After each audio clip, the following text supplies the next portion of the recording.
जीवन का विष। हमारी इंद्री, हमारा मन बहुत धोखेबाज है, हमें कोई धोखा नहीं दे सकता। ये हमारा मन, हमारी इंद्रियां हमको धोखा देती है। साधु, साधक, परमार्थ पथिक, भक्त इस बात से परम सावधान।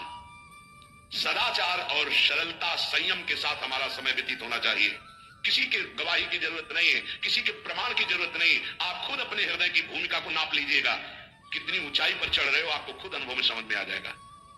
जो इंद्रियों का गुलाम, मन के द्वारा भ्रष्ट आचरण करने वाला है, कुछ भी हो, कोई भी हो, कहीं भी हो, दुर्गति शब्द से ही संबंध है। जीते जी दुर्गति, फिर फांसी ऐसी लगे पेशम दुख न हो। सच्ची मानना, जब गलत हो जाता है आचरण, तो अपना मन अपने को कहता है नष्ट कर दो, ये जीवन किस काम का।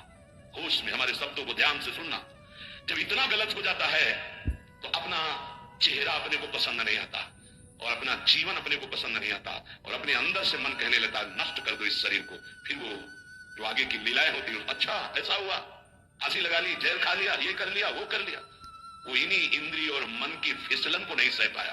अच्छा, किसी महापुरुष का शासन नहीं था, नहीं, उस चूक में भी बचत हो जाती है। एक बहुत बड़े महापुरुष के समीप रहने वाले से चूक हो गई, तो उन्होंने अपने आसन के पास आसन लगवाया। सब साधकों ने कहा कि बहुत बदनामी होगी क्योंकि आपका नाम आगे है और वो आपके आश्रित है, ऐसा है किसी महापुरुष ने।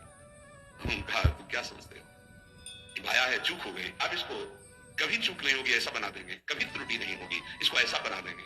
और वो भी ब्रह्मावर्त बिठूर में रहे, बहुत अच्छे महात्मा है, अब भी हैं।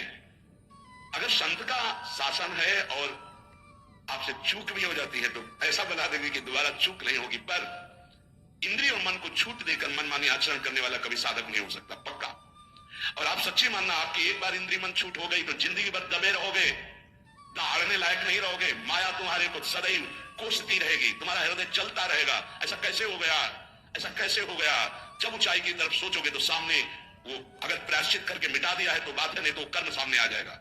लगेगा नहीं, हम इसी ऊंचाई लायक नहीं है, नहीं हम इस ऊंचाई लायक। आपसे प्रार्थना कर रहे, अगर चूक हो गई हो तो उसको मिटा दो, नहीं आगे बढ़ने में बाधा पहुंचा देगा। अपने गुरुजनों से सलाह करके उसका प्रायश्चित कर लेना चाहिए। अगर गुरुजन कर दे जाओ कुछ नहीं तो कुछ नहीं, खत्म खेल, वो निपटा देंगे, वो करुणा में है, उनमें बड़ी सामर्थ्य है। पर छठवां सूत्र, सदाचार, संयम, जितेंद्रियता, मनोनिग्रह साधक में होना ही चाहिए। जो साधक एकांत में मनोरंजन करके अपने जीवन को नष्ट कर रहे हैं, अच्छा होता गृहस्थ धर्म में रहते, बाल बच्चे पैदा करके मेहनत करके धर्म पूर्वक कमाते और समाज